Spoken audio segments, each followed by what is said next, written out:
Hello everybody. So, in my previous video, someone left a comment that said, I had a difficult time getting into a war game based on pure luck, talking about Warhammer Fantasy. So, I read that comment, and then I thought about it, and I can kind of see why he would say that. So, I decided to make this video. And it's all about fixing Warhammer Fantasy, how we can make the rules better, or how can we make the rules better. So, I've thought about this for a while, and overall I like the rules from the older game, but I was just thinking about, common complaints people have with it, how I would make it better, more immersive, more plausible, just more fun and interesting, and remove common sources of frustration. I know this is normally kind of like a more artsy hobby channel, but I figured this is as much a part of the hobby as the actually building and painting, so I thought I'd talk about it. So, here's a list of common complaints people have for Warhammer Fantasy. Random charges. I know this is probably one of my least favorite aspects of it. Charging in general. Who attacks first? Hordes. And magic being too powerful. So, on to the first complaint. My remedy for random charge is no more random charges. In my opinion, charge distance should be double movement or derived from the movement stat.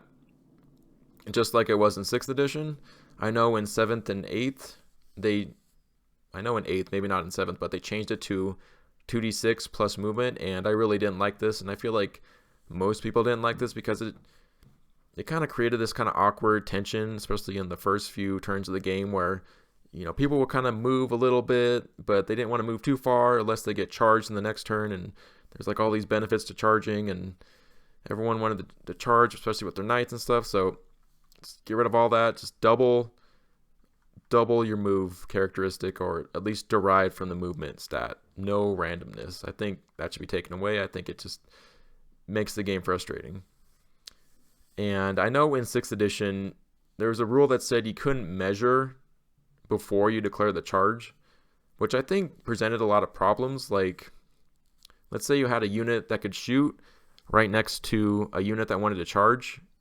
You could just not charge and then have your unit shoot, and then when you measure the range for the missile weapon, you just kind of take a mental note of the distances, and then you just apply that to the next turn when you want to charge. So I feel like people will try to get around this anyways, and also I know for old artillery rules, you couldn't just place the template where you wanted to. You had to kind of guess how far away in inches the area you wanted to hit was, and then you had to like declare a number in inches, and then you like measured from the war machine based on your guess, and then that's where you put the template.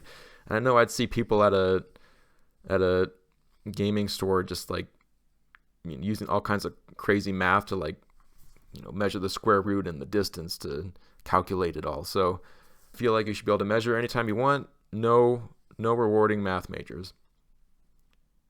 Okay. So as far as issues with charging in general, I know what annoyed me was one side charges and one side either stands still, shoots, or runs away. But why can't they both charge at the same time? Because I feel like this imagery of, two horses or two knights charging at each other with lances drawn is such an iconic image in medieval warfare that it was never ever captured in fantasy, which I think is really disappointing. And I played Bretonnian, so I think it would be great if you could have a scenario where you have, let's say Chaos Knights are charging your Bretonnian Knights, and then they can countercharge, and they can kind of meet each other halfway, and then they can both kind of use their lances. Because before, it was basically just my knights were getting charged by Chaos Knights. You kind of just have to sit there and take it. And then, you're getting hit with Strength 6 lances, and then your knights have to just attack back with their little Strength 3 swords against the Strength Toughness 4 knights with 1+ armor save. And yeah, it was just very lame, I think. So the way I would word it is, you declare a charge, and then your opponent declares their charge reaction, and if it's a counter charge, then the person declaring the charge moves their full move distance, and then their opponent who's making the counter charge, he moves his full distance, and if that's not enough to make base contact, then the first party fills in the gap. And you can only, my rule, you can only declare a charge if you're in charge range, or double the move distance anyways. So, and then both initial charging unit and counter charging unit get the benefits of charging. So I think it would really make the game a lot less frustrating if you have cavalry, they're always basically going to get an opportunity to use their lances. So I think it'd be great if both parties got to use the benefits of their lances regardless of who charged first, because in reality both parties would be, consistently moving towards the opponent. They wouldn't, it's not like in the abstracted game form, you move a unit and then they stop and then the next turn you move them again. In the reality that the abstraction of the game is trying to represent, it's a continuous movement to the enemy. So I feel the game should better represent that. And I feel like this would, clear up a lot of early game tension and frustration. You could move your units forward with confidence, not having to worry about, getting charged or charging first. It would kind of take the edge off of that a little bit. And I think it would just make the game a lot more fun. So cavalry charge from the front will always get the chance to use lances and receive benefits from charging as long as they are not already engaged. And then in the older editions, it was possible to have a scenario where, your knights on horses were being charged in the front by dwarves, just because that was just the cadence of the game based on turns. And, if you moved in front of dwarves, they could have a 2d6 charge range, and then they could potentially, charge your knights from the front. And then, what was the point of your knights even carrying lances in the first place? So, yeah, it's a big, big issue in my book. Okay, so who attacks first?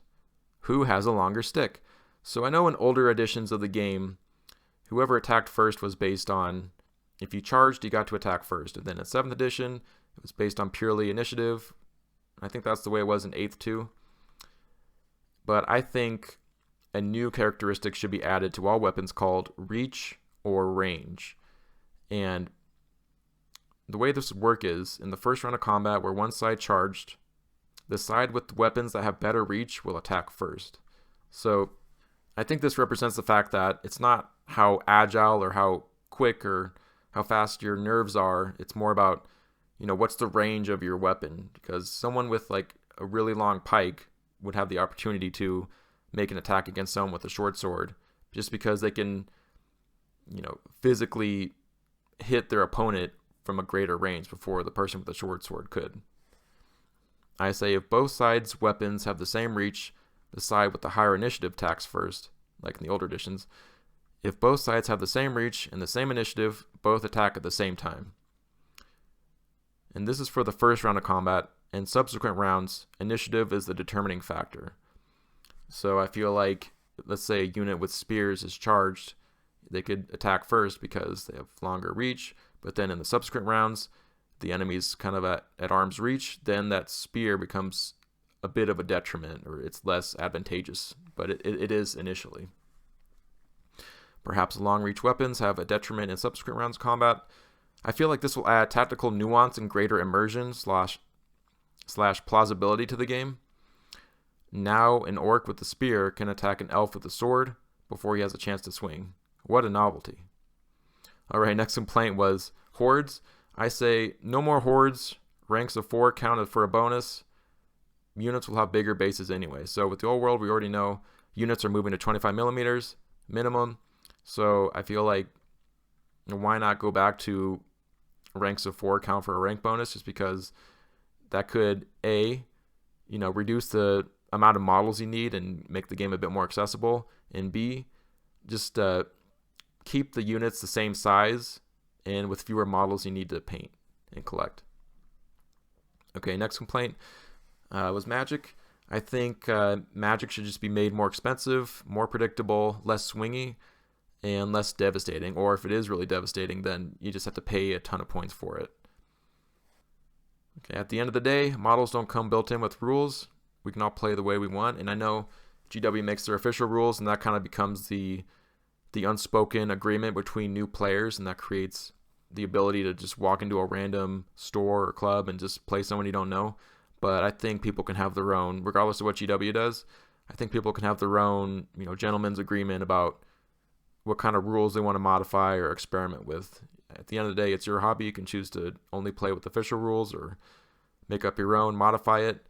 I think that's just a great part of the hobby that sometimes I feel like is downplayed nowadays. I feel like GW was a bit more encouraging of creativity and imagination, like in the early 2000s and the 90s, but now I feel like they may be a bit more corporate. They're big companies, so that kind of makes sense. But at the end of the day, you're the arbiter of how you enjoy your hobby. So I would love to hear your comments and suggestions. Do any of my ideas make sense? What would you do? Please leave a comment, and if you like my content, please consider liking and subscribing. Thank you. Have a great day. Bye-bye.